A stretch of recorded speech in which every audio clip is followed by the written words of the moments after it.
सर्वाला सन्मान देतात। ते देवेंद्रजीचाही विचार विनिमय करून निर्णय घेतात आणि अजितदादाचाही। शेवटी मुख्यमंत्री म्हणून त्यांची जबाबदारी ते पाळतात। एखादे मंत्री महोदय इंडिव्हिज्युअल काय बोलले मी त्याच्याबद्दल बोलणं उचित होणार नाही, परंतु या सरकारमध्ये सर्वांनी एकत्रित येऊन काम केलं, एकत्रित येऊन अनेक निर्णय घेतले।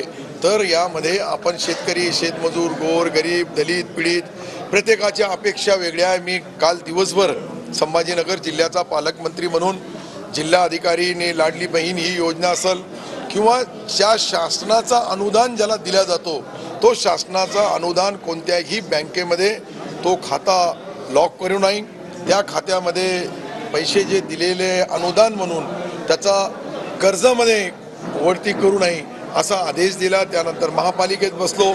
महापालिकेत 5 दिवसापासून पाण्याची अडचण या शहरामध्ये होती, त्याची माहिती घेतली, आढावा घेतला आणि 822 कोटी रुपये जे महाराष्ट्र सरकारचा GR ते सन्माननीय या संभाजीनगरचे आयुक्त महोदय जी श्रीकांत यांना दिला आणि तात्काळ याचा जो 78% कामं प्रगतीपथावर आहे, उर्वरित कामं तात्काळ करावी आणि येणाऱ्या जानेवारी